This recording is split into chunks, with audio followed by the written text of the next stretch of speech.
ठीक है, so start करते हैं। मैं नहीं दिख रहा हूँ, क्यों नहीं दिख रहा हूँ? क्योंकि मैंने वीडियो ऑन नहीं किया है। अब मैं आपको दिख रहा हूँ। हेलो, चलिए मेरा चेहरा बड़ा भी हो गया है। ओके, तो सर्कल अपलोड हो गया है एजाज गुप्ता का। आज हम करेंगे upload parabola. Parabola chapter ellipse hyperbola 3 part में रिलीज करूंगा मैं, क्योंकि ऐसा ही है, 3 पार्ट में रिलीज करूंगा। सिंपल होगी बात। तो उसका कारण क्या बताऊं मैं? ठीक है, सो क्वेश्चन पैराबोला का मैं पहले स्टार्ट कर रहा हूँ। पेज नंबर है C89। ठीक है, C89 पेज नंबर है और पैराबोला चैप्टर नाम है। लिख देता हूं मैं, पैराबोला। क्या बोला? पैराबोला। 65 से लेकर क्वेश्चन 65 से लेकर क्वेश्चन 73 तक क्वेश्चन है इसके। ठीक है, पैराबोला।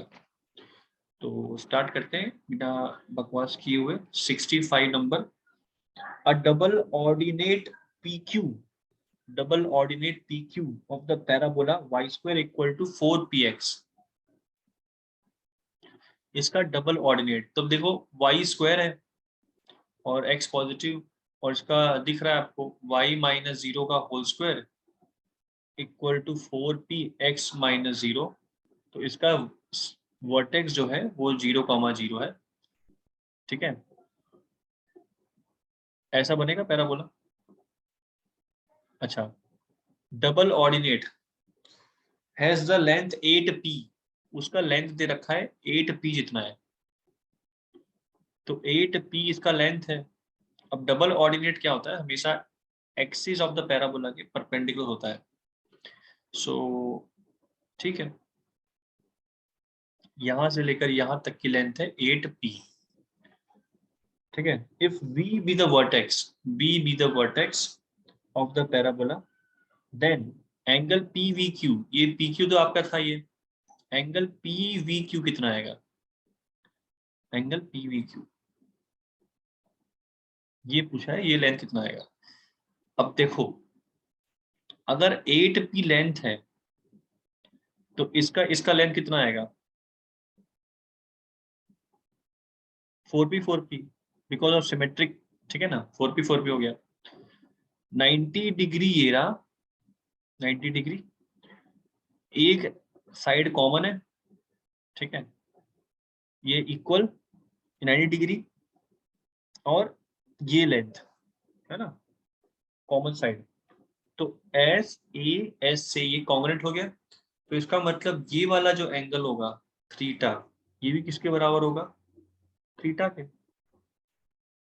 और डायरेक्ट बोल दो क्या, ये 90 है, तो ये जो एंगल होगा, ये वाला एंगल, ये कितना हो जाएगा?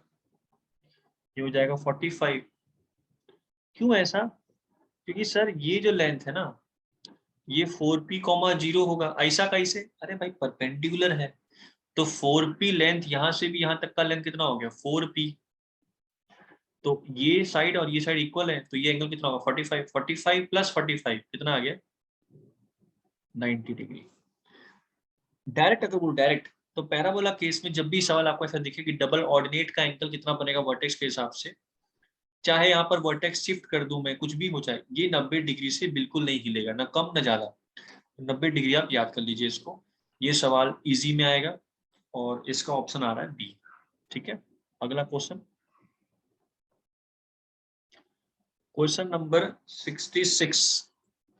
Equation of the parabola whose vertex and focus are on the axis of x। मतलब x एक्सिस पर उसके वर्टेक्स फोकस हैं।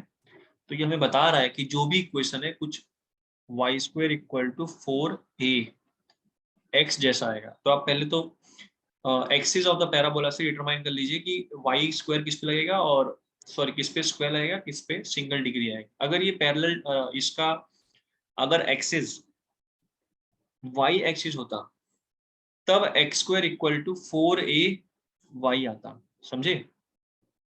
खैर, तो अपना क्लियर हो गया कि भाई इस वाले फॉर्म में आएगा। दूसरी बात कि वर्टेक्स और फोकस जो है वो एक्सिस पर distance A and A dash from the origin, तो वर्टेक्स ए डिस्टेंस पर है ओरिजिन से और फोकस जो है वो ए डैश दूरी पर है ओरिजिन से। तो वर्टेक्स से क्या बनता है अपना पैराबोला, ऐसा बन गया। यहाँ पर वर्टेक्स शिफ्ट हो गया है तो सिंपल सी बात है y माइनस 0 का whole square equal to x minus a, ये लिख लिया हमने वर्टेक्स शिफ्ट होने की वजह से। अब आपने देखा होगा देसी पैराबोला में क्या होता है, जितना फोकस का डिस्टेंस होता है ए वर्टेक्स से, उतना ही कौन ले आता है, ये 4 इंटू लफड़ा। सुना, स्टैंडर्ड से आप कंपेयर करें, जितना वर्टेक्स का डिस्टेंस फोकस से होगा उतना ही 4 इंटू मल्टीपल में आता है। तो डिस्टेंस कितना आ रहा है, ये पूरा ए डैश है, इतना ए है, तो ये कितना हो जाएगा ए डैश माइनस ए। तो यहाँ कितना आ जाएगा, यहाँ आ जाएगा आपका ए डैश माइनस ए, ये लेंथ हो गया आपका लेटेस्ट रेक्टम का लेंथ, ये पूरा हो जाएगा। ठीक है, ये वर्टेक्स फोकस का डिस्टेंस है और एक्स वो तो शिफ्ट हो रखा है, तो ये आपका बनेगा फाइनल आंसर, यानी कि ऑप्शन आ रहा है ए। सिंपल है, वर्टेक्स शिफ्ट किया फोकस शिफ्ट किया, तो आपको पता होना चाहिए कि ए कौन होता है, वर्टेक्स फोकस का डिस्टेंस, वो निकाल लीजिए, वो आपको ए मिल जाएगा। ठीक है, क्वेश्चन नंबर 67। 67 में क्या है, नॉर्मल एट 80 स्क्वायर 280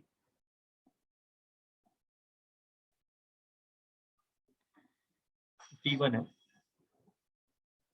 ये अगेन टच कर रहा है पैराबोला को, मीट कर रहा है, ये मीट कर रहा है एक पॉइंट पर 82 स्क्वायर 282। ठीक है, तो आपको बताना है कि T2 का रिलेशन क्या है, T1 का T2 का रिलेशन क्या है। नॉर्मल मीट कर रहा है, तो वो टॉपिक कौन सा हो गया, ये टॉपिक हो गया नॉर्मल मीटिंग पैराबोला अगेन।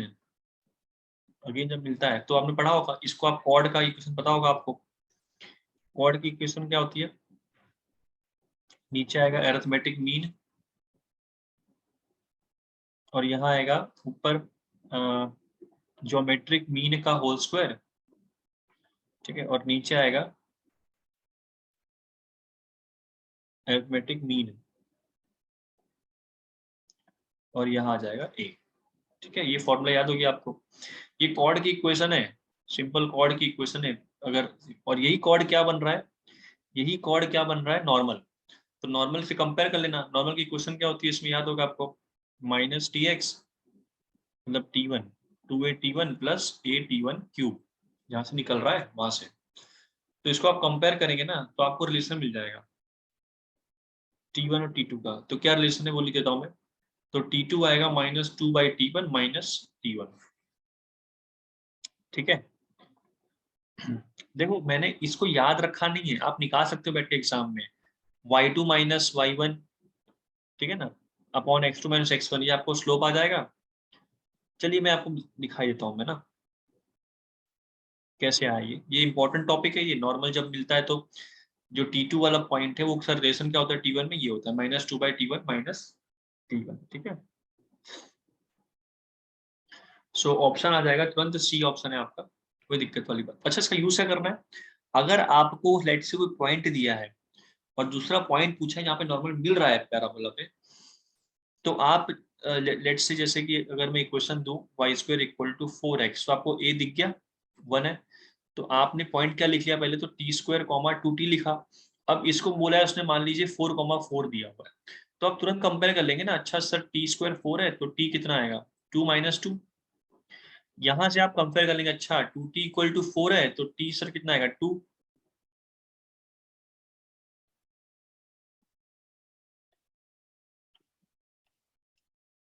तो t कितना आएगा 2 आएगा, फाइनल हो गया। तो t2 है ना, तो t1 आपको मिल गया 2, तो आप t2 निकाल लेंगे, -2/2 -2 इक्वल टू -3, तो आपको ये पॉइंट ये तो 1 ही है, तो 9/-6 ऐसा। जस्ट आपको T2 चाहिए ना, T1 आपको मिल गया कंपेयर करने से, पॉइंट पैरामेट्रिक पॉइंट को पॉइंट से कंपेयर करने पर बस, तो आपको नॉर्मल का दूसरा पॉइंट मिल जाएगा। समझ रही बात चलिए मान लीजिए कि आप क्वाड की इक्वेशन आपको निकालनी है, क्वाड की इक्वेशन, और आपको बड़ा मन कर रहा है निकालने में, तो बहुत सिंपल है, कराऊंगा नहीं कराऊं चलेगा, y2 minus y1 upon x2 x1 से आप स्लोप निकाल लेंगे। y2 x2 इसको माना है तो y minus y1 equal to m, x minus x1 से आप ये डिराइव कर लेंगे, इसको कंपेयर करेंगे बिकॉज दोनों इक्वल है। नॉर्मल ये इक्वेशन और ये किसकी इक्वेशन है, कॉर्ड की, वही कॉर्ड बन रहा है। सो कंपेयर करेंगे तो t2 equal to minus 2/t1 minus t1। अच्छा ये यहाँ से एक और बात है, अगर मान लीजिए फोकल कॉर्ड है, फोकस से पास हो रहा है, तब क्या होता है कि अगर ये t1 स्क्वायर 2a है ना, तो आपको याद होगा कि ये हो जाएगा a t2, क्योंकि t2 होता है -1/t1 फोकल कॉर्ड कंडीशन में, तो ये 1/t स्क्वायर होगा t1 स्क्वायर, और ये हो जाएगा -2a/t1। दूसरे पॉइंट का भी आइडिया आपको मिल जाएगा, फोकल कॉर्ड है और नॉर्मल, याद रखिएगा, ठीक है ना इसको। Okay 68, if the tangents to the parabola, if the tangents to the parabola x1 y1 and x2 y2 meet at the point x3 y3, tangent निकले हैं यहाँ से x1 y1 से और निकले हैं x2 y2 से, और मिलते हैं कहीं जाके, पता नहीं कहाँ मिलते हैं, ये मिल रहा है x3 y3 पे। तो पूछा है कि y3 y2 y1 में रिलेशन क्या है। देखो ये आपको याद होगा, दो अगर टेंजेंट टकराते हैं ना, जैसे मान लीजिए कि इसको मैं लिख रहा हूँ a t1 square 2a t1, ये पॉइंट है a2 t2 square 2a t2। So equation of tangent याद होगा आपको टी फॉर्म में, x/t a t1 ऐसा, और ये होगा x/t2 a t2। सो आप ये पॉइंट निकाल सकते हैं, इंटरसेक्शन पॉइंट, सब्ट्रैक्ट कर दीजिए, तो यहाँ आ जाएगा 0, यहाँ आ जाएगा x1/t1 माइनस 1/t2, और ये हो जाएगा ये t1 यहाँ पर a t1 माइनस t2। सो ये हो जाएगा t2 minus t1 t2 plus a t1 minus t2। सो जब इसको इधर ले आएंगे ना तो ये कट जाएगा, ये कट गया कॉमन, यहाँ पर माइनस चिंता हो गया ना, तो x/t1 t2 equal to a, तो x आ गया a t1 t2। तो a t1 t2 ये आ रहा है इंटरसेक्शन पॉइंट, x3 की वैल्यू आ रही है, इसको आप रख दीजिए इसमें, तो y कितना हो जाएगा a t2 plus a t1, तो ये आ रहा है a t1 प्लस t2। अब y3 जो है वो a t1 प्लस t2 है, और y1 2a t1 है, y2 कितना है 2a t2, तो मैंने क्या किया 2a दे दिया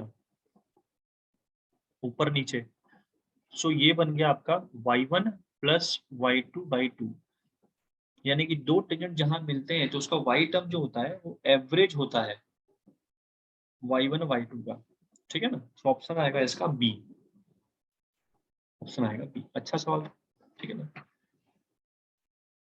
question number 69, line x cos alpha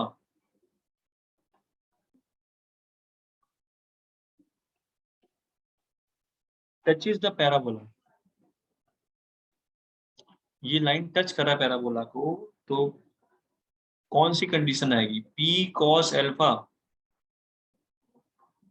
plus a sin square alpha equal to 0, option B है p sin alpha plus a cos square alpha equal to 0, a cos alpha plus p sin square alpha equal to 0, और a sin alpha plus p cos square alpha equal to 0। इन चारों में से option कौन सा आएगा। इस line जो है वो टच कर रही है इस पैराबोला को, तो लाइन अगर टच कर रही है पैराबोला को तो वो जरूर कंडीशन सेटिस्फाई करेगी टेंजेंट वाली। टेंजेंट वाली कंडीशन क्या होती है कि mx प्लस a/m। तो एक काम करते हैं, इसको इस फॉर्म में ले आते, कन्वर्ट करते, तो मुझे यहाँ से m मिल जाएगा, और बस c जो है लास्ट वो ऐसा दिखना चाहिए, तो अपना आंसर आ जाएगा। सो ठीक है, तो इसको लिखा y sin alpha equal to minus x cos alpha plus p, और y हो जाएगा minus x cos alpha upon sine alpha plus p upon sine alpha. यहां से ये लाइन ये बनना चाहती है तो इसको m जो है वो m हो जाएगा आपका minus cos alpha upon sine alpha. और ये जो है पीछे वाला भाई साहब, ये इसको ये होना पड़ेगा, मतलब p अपॉन साइन अल्फा ये a अपॉन m के बराबर होना चाहिए। आपको m मिल गया है, p upon sine alpha it should be equal to a और minus cos alpha upon sine alpha, उल्टा हो जाएगा ना, 1 upon m, a upon m लिखा हुआ है। सो बस, तो साइन सामने क्या, a साइन स्क्वायर अल्फा और ये हो गया minus p cos alpha. So a sine square alpha plus p cos alpha, option A आपका आंसर है। ठीक है, आपको बस उसको इस फॉर्म में लाना है, ठीक है, इस फॉर्म में लाना है, बस हो जाएगा। Question number 70, angle between the tangents drawn from the origin to the parabola y square equal to 4a x minus a। सबसे पहले तो y स्क्वायर है, y स्क्वायर और x पॉजिटिव, ग्राफ से बनेगा और ये वर्टेक्स इसका हो गया a, 0। तो ये बन गया आपका पैराबोला। लेटस रेक्टम जो है वो 4a, यानी लेटस रेक्टम का लेंथ जो है वो 4a है। वर्टेक्स का डिस्टेंस फोकस से, फोकस है VF, वो भी a है, तो यानी कि जो फोकस है वो आपका 2a, 0 पर होगा।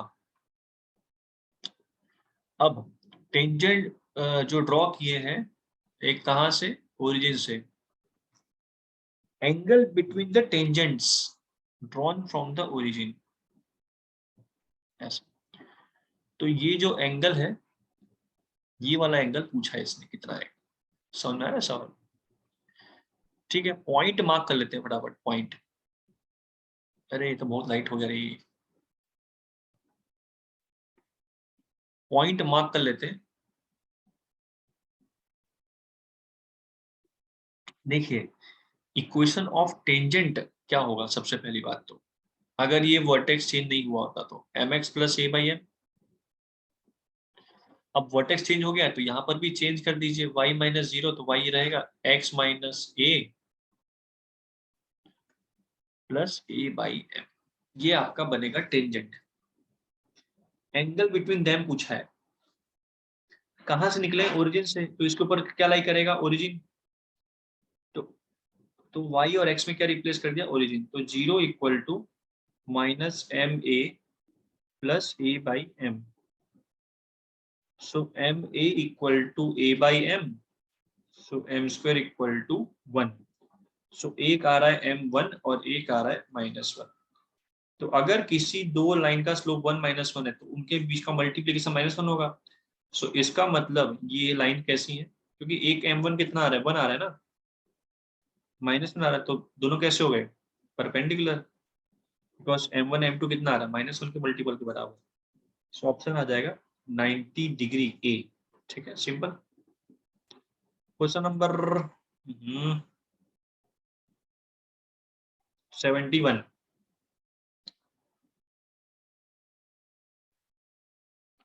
Angle subtended at the focus, angle subtended at the focus. देखो पहले तो पैराबोला जो उसने बोला है वो y square equal to 4ax है, तो ये रहा वर्टेक्स और y square equal to 4ax है, ऐसा लिख दिया। Angle subtended at the focus, focus कितना होगा भाई साहब, तो फोकल पे एंगल सबटेंड किया है किसने, by the normal cord. Normal cord का मतलब नॉर्मल है और कॉर्ड का मतलब टच कर रहा है किसी और पॉइंट पे। ये किसका मतलब होता है, नॉर्मल कॉर्ड का मतलब, लिख लीजिए ना। नॉर्मल और कॉर्ड दोनों अगर एक साथ होना चाहता है तो नॉर्मल तो उसको इंटरसेक्ट दोबारा करना पड़ेगा पैराबोला पे, ये कॉर्ड है और नॉर्मल भी है, ऐसा। ठीक है, at the point lambda lambda, lambda lambda पर वो नॉर्मल कॉर्ड है, तो कितना एंगल बनाएगा, कितना एंगल बनाएगा फोकस पर, ऐसा। Angle subtended by the normal cord at the focus. So he is asking about this angle, clear है? okay. तो सर अगर मुझे एंगल निकालना है तो ये दो लाइन के बीच में निकालना है, अच्छा तो मैं इस लाइन का स्लोप निकाल लेता हूँ, इस लाइन का स्लोप निकाल लेता हूँ, फिर तो मुझे तो tan थीटा पता है, m1 - m2 1 + m1 m2, ठीक है। देखो वही सवाल हो गया, मुझे नॉर्मल का एक पॉइंट पता है जहां से निकल रहा है, दूसरा पॉइंट निकालना है, तो मुझे पैरामेट्रिक पॉइंट क्या होगा भाई साहब, ये हो जाएगा a_t² 2a_t, तो a_t² लैम्डा है, लैम्डा लैम्डा दिया है इसने,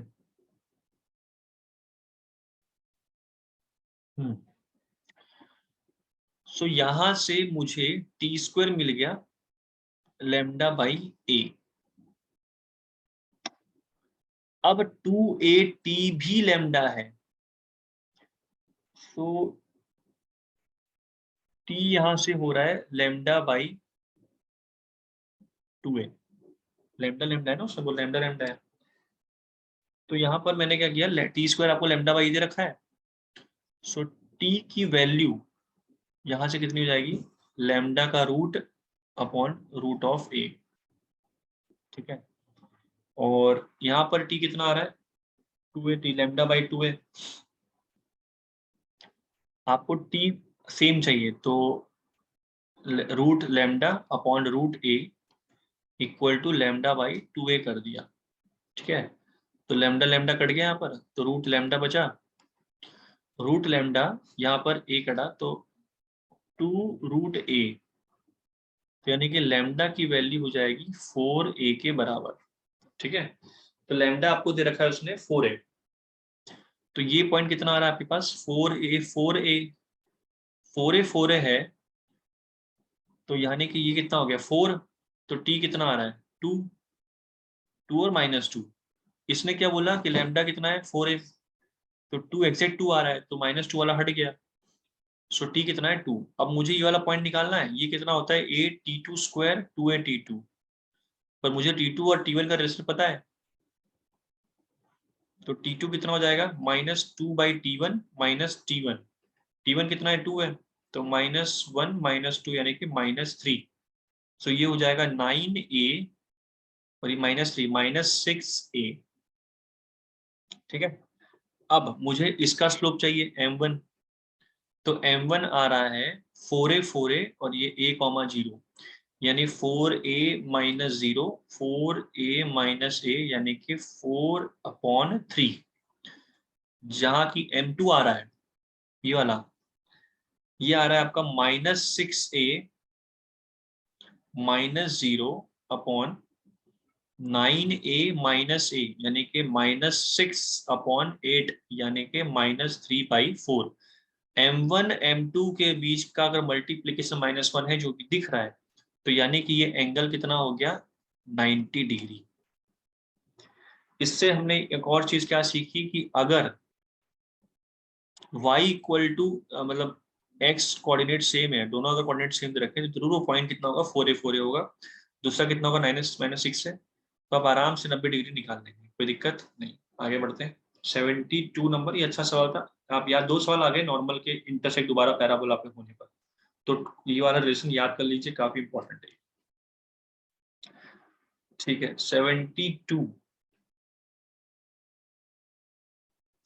72 में क्या है, the equation of a tangent to the parabola y² equal to 8x। देखिए सबसे पहले अगर आपको पैराबोला दे रखा है तो आप तुरंत a निकाल के बैठ जाइए, a कितना है 2, y² 8x है तो x is on the x axis होगा इसका, और आपको उसने इक्वेशन ऑफ टेंजेंट दे रखा है x+2, सो अगर आप इससे कंपेयर करेंगे इसको, तो ये अब तक आपका इक्वेशन कुछ इस प्रकार से होना चाहिए था, तो इसको इसको कंपेयर करेंगे तो m आ जाएगा 1। अब the point on this line from विच, तो पहले तो भाई साहब हम एक काम करते हैं, निबरा लेते हैं ये, जहां से ये टेंजेंट है ना, ये कौन सी लाइन है, ये x+2,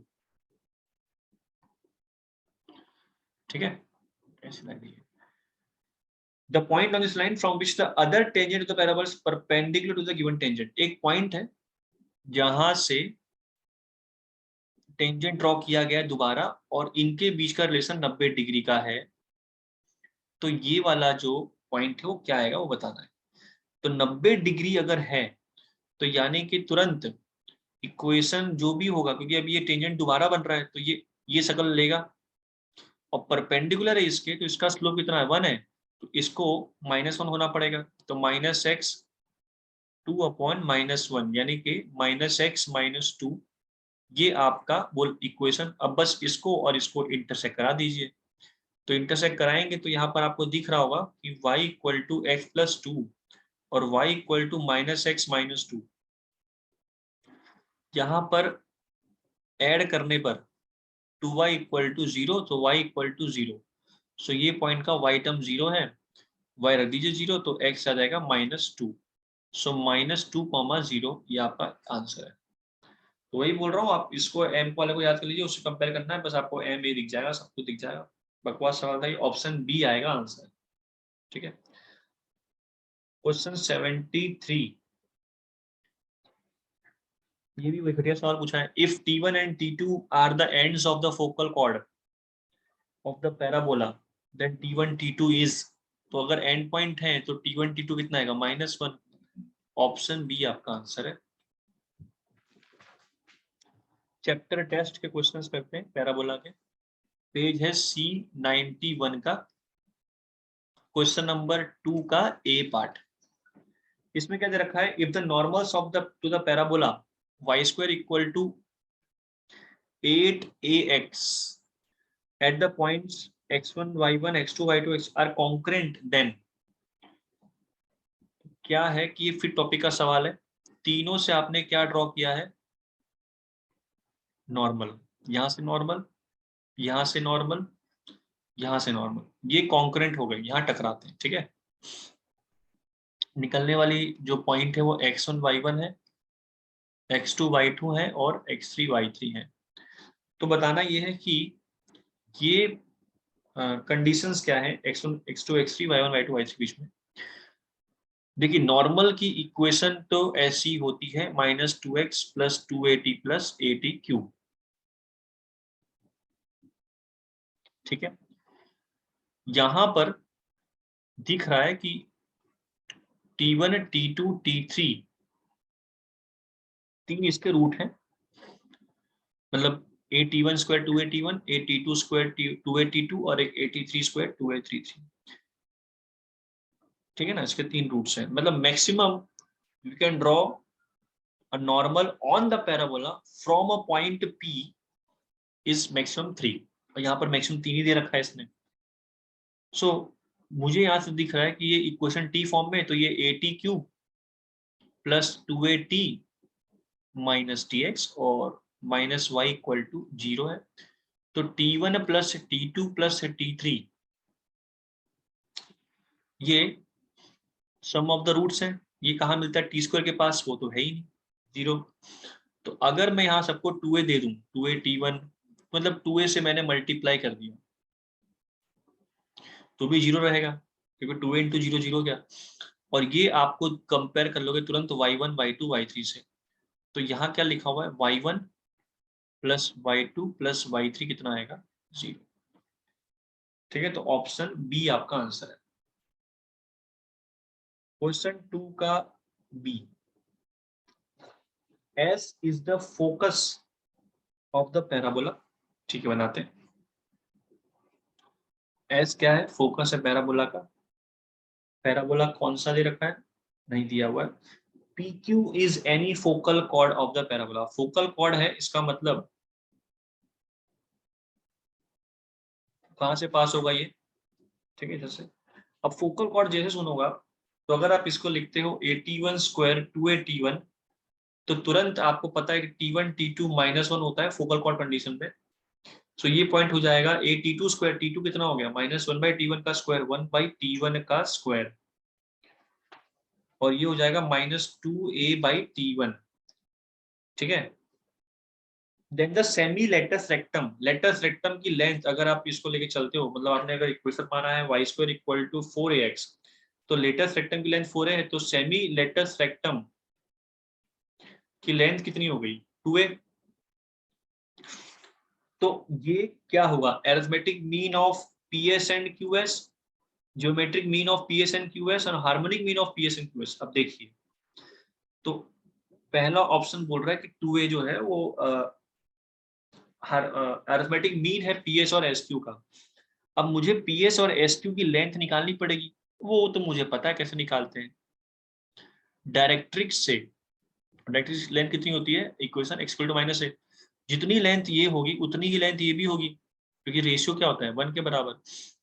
सो पीएस का डिस्टेंस निकालने से अच्छा है मैं तो पीटी निकाल लेता हूँ, है? तो पीएस की लेंथ कितनी होगी भाई साहब? यहां से लेकर यहां तक की लेंथ, ये कितनी हो गई? ये कितनी लेंथ हो गई? ये हो गई आपकी AT1² प्लस ए और जोड़ दीजिए, तो पी एस की लेंथ कितनी है? AT1² प्लस ए, और वही एस क्यू की लेंथ कितनी होगी भाई? क्यू एस की लेंथ यहां से लेकर यहां तक जोड़ दीजिए आप, यहां से लेकर यहां तक, तो ये कितनी है? A/T1² प्लस ए। ठीक है, पी एस एस क्यू की लेंथ आ गई। तो arithmetic mean of P S plus S Q, ये पहला ऑप्शन बोल रहा है। दूसरा बोल रहा है कि 2a जो है वो ज्योमेट्रिक मीन है पी एस एस क्यू का।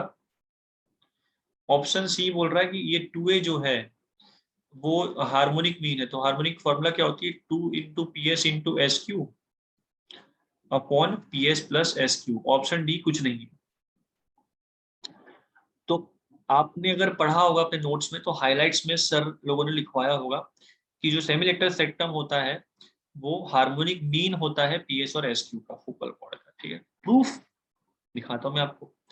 आपने क्या किया? इनका मल्टीप्लाई कर दिया, 2 इंटू ना, 2 इंटू इनका मल्टीप्लाई किया, ए कॉमन निकाल लिया, तो आपको a² दिख रहा होगा, T1² प्लस 1, और ये दिख रहा होगा 1/T1² plus 1।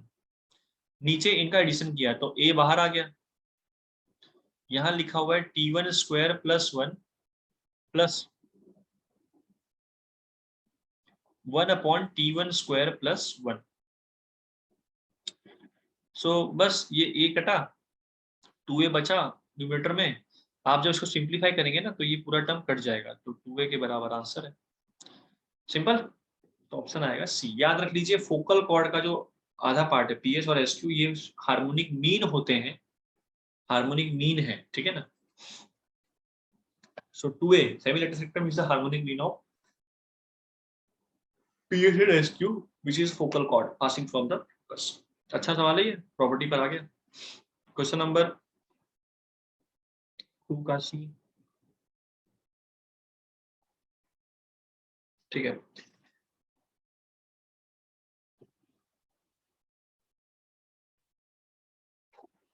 P is the point T on the parabola y² = 4x। अब P का मतलब समझ लीजिए कि ये 80² 280 बोल रहा है, तो मैं अगर ऐसे लिख रहा हूं तो इसका मतलब क्या समझिए कि मैं 80² 280 लिख रहा हूं। अगर मैं PT3 लिख रहा हूं तो इसका मतलब क्या होता है कि मैं 8T3² 283 लिख रहा हूँ। आलस की वजह से मैंने लिखा है, आलस की वजह से वो भी लिख रहा है ऐसा। And PQ is the focal cord, तो PQ is the focal cord. तुम कहां से आ गए भाई साहब?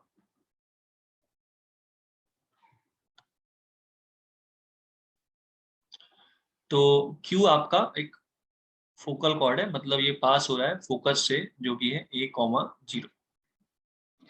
PT is the tangent at P। PT मतलब ये बोला बस है, PT टेंजेंट है PT। अब जरूरी नहीं कि वो एक्सिस टकरा रहा है, खाली मैंने लाइन ड्रॉ किया PT length. And QN is the normal at Q। Normal है मतलब अगर मैं लाइन ड्रॉ करूं, ये आपका टेंजेंट है, इसकी बात नहीं हो रही है। यहाँ से जब नॉर्मल ड्रॉ किया है, बी का ड्रॉ कर दिया, तो नॉर्मल ड्रॉ किया है जो टेंजेंट के परपेंडिकुलर होगा ना, ये आपका QN है, समझे? QN is a normal at Q. If the angle between PT and QN ये भाई साहब आगे जाके कहीं टकरा रहे हैं ऐसे, तो इनके बीच का एंगल जो है, इनके बीच का जो एंगल है वो उसने बोला कि अल्फा आएगा, and the distance between PT and Q N, distance between PT and Q N, तो ऐसा मान लीजिए आप कि डिस्टेंस जो है इनके बीच का, इनके बीच का डिस्टेंस है ना, ये आपका पीटी लेंथ है और ये आपका क्यू एन है, ऐसे इनकी जो डिस्टेंस है ये डी है। तो बताना है कि ऑप्शन कौन सा है। देखिए अच्छा सवाल है ये। 0 से लेकर अल्फा 90 डिग्री के बीच में आएगा, अल्फा 0 डिग्री आएगा, डी 0 आएगा, या तो डी आएगा ए 1 + t² की पावर 3/2 अपॉन t²। ठीक है, ऑप्शन लिख लिया आपने। ठीक है, मैं इसको रब करता हूँ, मेरे पास स्पेस नहीं है।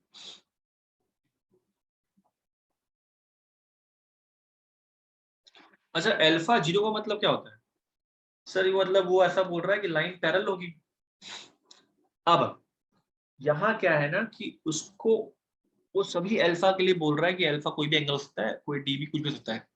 तो आप क्या करिए ना, आप अपने हिसाब से इक्वेशन मान के चलिए, क्योंकि सभी डी के लिए ट्रू होगा, सभी अल्फा के लिए ट्रू होगा, उस कॉमन सेंस से। मैंने y² = 4x लिया है, यहाँ पर मैंने a रखा है 1, ये क्या रखा है 1। पॉइंट मैंने एक मान लिया है अपने हिसाब से जो कि इस पैराबोला पे है, वो ले लिया है मैंने 2,1। आप रख के देख लीजिए ना, x1 रख लीजिए तो y² = 4, तो y = ±2। मैंने 2 रखा है, ऐसा नीचे नहीं लूंगा ना मैं, 2,1। तो पॉइंट मैंने क्या माना है 2,1। मुझे इक्वेशन ऑफ टेंजेंट भी निकालना आता है। अगर पॉइंट पैराबोला पे वहां से निकल रहा है, तो पढ़ा होगा आपने y1 = 2x + x1, और x1 y1 कौन है जहां से वो पास हो रहा है, तो ये हो गया y1 है ना, y1 तो 1 है, ये हो गया x + 2 यानी कि 2x + 4, तो ये हो गया 2x। चलो छोड़ दो, ये आ रहा है आपका इक्वेशन। उल्टा लिख दिया क्या? अरे 1,2 आएगा, 1,2। हाँ, तो यहाँ पर 2 आएगा और यहाँ आ जाएगा 1, तो ये हो जाएगा 2 और यहाँ आ जाएगा 2y, तो y आ जाएगा x + 1। ठीक है ना, ये आपका हो गया normal, sorry tangent. Focal cord है, ये फोकल कॉर्ड वाला क्यू है, तो इसका पॉइंट निकाल लूंगा मैं आराम से। कैसे भाई? 1,2 अगर है तो 1,2 कंपेयर करूंगा मैं किससे? AT² 2AT से, और a कितना है सर? a तो 1 है, a 1 है तो ये t² 2t हो गया। लास्ट को देखा तो t आ रहा है 1, तो t 1 है, तो t अगर 1 है तो q को पॉइंट कैसे लिखूंगा मैं? a t² 2a t2, ये q पॉइंट है, रैंडम माना है, और तो फोकल कॉर्ड है। सो t1 t2 होता है -1। सो अगर t1 1 है तो t2 कितना हो जाएगा? -1। सो -1 का स्क्वायर 1, a कितना है 1, तो ये 1 आ जाएगा। t2 कितना आएगा? -1, -2, a1 है तो -2, तो ये वाला पॉइंट जो है वो -2 है। अब नॉर्मल की इक्वेशन लिखना है। देखिए, मुझे टेंजेंट की इक्वेशन निकालना आता है, किसी पॉइंट पर निकाल लेता हूं पहले। y1 = 2x + x1, ये तो सिंपल है। आप स्लोप निकाल लीजिए, स्लोप से फिर उल्टा करके पॉइंट तो पता ही है आपको, नॉर्मल निकल जाएगा। मुझे इक्वेशन दिख गया, लिखता हूं मैं इक्वेशन। ये हो जाएगा आपका -2y = 2। ये किसकी इक्वेशन लिख रहा हूं मैं? ध्यान रहे, equation of tangent at q, tangent की इक्वेशन एट q पॉइंट पे लिख रहा हूं, 2x + 1। सो ये आ जाएगा y = -x + 1 यानी कि स्लोप है -1, तो नॉर्मल का स्लोप क्या होगा, m equal to 1। So equation क्या हो जाएगी, y plus 2 equal to 1 x minus 1, है ना। ये simple y minus y one equal to m x minus x one जो सिंपल फॉर्म में लिखना होता है। अगर आपको स्लोप मालूम चल जाए, पॉइंट पासिंग मालूम चल जाए, तो आप इक्वेशन ऑफ नॉर्मल लिख सकते हैं। सो ये इक्वेशन आ रहा है आपका y इक्वल टू एक्स -1 -2 यानी कि x -3। अब देखिए आपके पास ये टेंजेंट की इक्वेशन, नॉर्मल की इक्वेशन के ऊपर दोनों में x क्या है, m कितना है, 1 है, पैरेलल है लाइंस अगर दोनों, तो इसका मतलब उनके बीच का अल्फा कितना आएगा, 0 डिग्री। तो ऑप्शन बी आपका एक आंसर है। अब डी डिस्टेंस निकालना है, डी उसने दे रखा है टी फॉर्म में। अब डिस्टेंस डी 0 होगा नहीं क्योंकि लाइंस कॉन्स्टेंट नहीं है, एग्जैक्ट सेम टू सेम नहीं है, डी 0 तो होगा नहीं। अब डिस्टेंस अगर निकालना है तो उसने टी फॉर्म में ऑप्शन रखा था ना कि a1 प्लस टी स्क्वायर की पावर 3/2 और टी स्क्वायर कौन है, जहां से पॉइंट टेंजेंट निकल रहा है वो टी आपका 1 आया था, a1 है। तो आपके हिसाब से आंसर ही कितना देना चाहिए, 1, 1 प्लस 1 2 की पावर 3/2 अपॉन 1 का स्क्वायर, यानी कि 2 की पावर 3/2 आंसर बोल रहा है ये। अब मुझे किसी पैरेलल लाइन के बीच का डिस्टेंस निकालना आता है, क्या होता है फॉर्मूला डिस्टेंस का, भाई c1 माइनस c2, तो 1 माइनस -3 यानी कि 4, और नीचे क्या आता है कोएफिशिएंट ऑफ x y यानी कि √2। तो ये 2 इंटू 2, तो 2 की पावर स्क्वायर और 2 की पावर हाफ, तो 2 की पावर 3/2 हो रहा है ये। तो हाँ सही डिस्टेंस बोल रहा है ये, तो ऑप्शन आएगा ये वाला डिस्टेंस। तो आपको पता है कि अल्फा और कोई भी डिग्री ट्रू है तो आप ए और इक्वेशन मान लीजिए फटाफट, तो आपको आंसर दी जाएगा। वरना आप कॉम्प्लिकेट फंस जाएंगे, कौन से लूंगा कौन से नॉर्मल लूं मैं, किस एंगल अल्फा निकालना, तो कॉम्प्लिकेट हो जाएगा वो, ठीक है ना, सिंपल है। ओके, सो पैराबोला मैंने अपलोड कर दिया है, आज शाम को मैं इलिप्स हाइपरबोला अपलोड कर दूंगा। टोटल कितने सवाल हमने किए पैराबोला के, 3, और ये 1 2 3 4 5 6 7 8 9 12 सवाल हमने कर लिए। बाकी के इलिप्स हाइपरबोला का आज शाम को अपलोड हो जाएगा, ठीक है। बाय।